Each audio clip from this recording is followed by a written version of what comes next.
Brought to you by Agilus Diagnostics.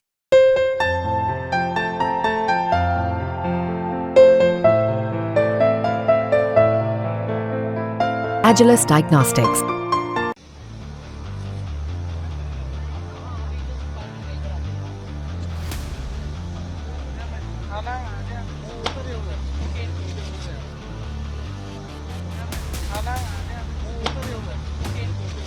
सीमा में तनाव के बाद मानो समंदर में तनाव का सिलसिला शुरू हो चुका है। भारत और चीन की युद्धपोत एक दूसरे के सामने डटकर खड़े हैं। ये कैसा घटनाक्रम था जिसने पूरी दुनिया की निगाहें हिंद महासागर पर टिका दी। हिंद महासागर में इस समय भीषण हड़कंप मचा है।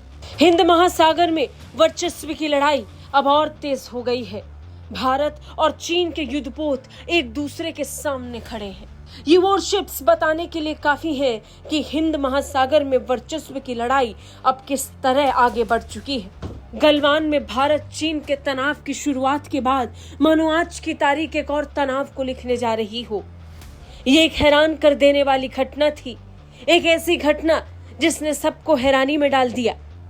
इंडियन ओशन रीजन में रणनीतिक प्रभाव के लिए भारत और चीन के बीच लगातार प्रतिस्पर्धा मानो चल रही है।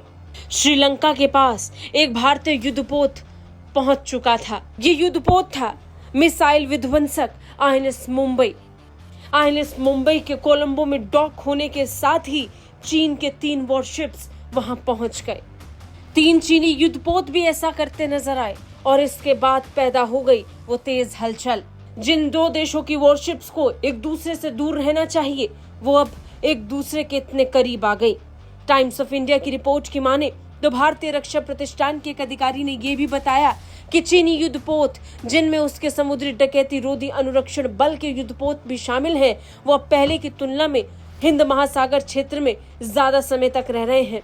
इंडियन ओशन रीजन में चीनी नौसेना की बढ़ती मौजूदगी, साथ ही क्षेत्र में अतिरिक्त रसद सुविधाओं की बीजिंग की तलाश भारत के लिए एक बड़ी चुनौती बन चुकी है। ये बात किसी से छिपी नहीं है कि कैसे चीन अपनी खुफिया जहाजों की तैनाती करता है और उसके साथ ही इन स्पाई शिप का इस्तेमाल कर जासूसी को अंजाम देता है। बहुत छुपकर जासूसी करने वाले चीन के ये जहाज इंडियन ओशन रीजन में अलग अलग जगह घूम रहे हैं।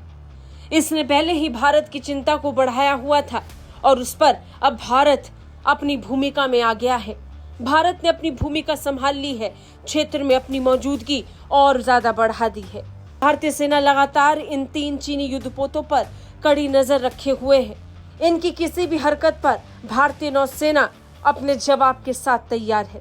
विध्वंसक युद्धपोत का समुद्र में रहना और चीन के सामने डटकर खड़ा होना बताने के लिए काफी है कि गंभीर परिस्थिति का सामना अब होने वाला है।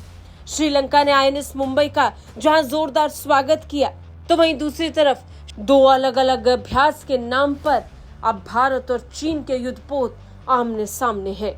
ब्यूरो रिपोर्ट, भारत तक।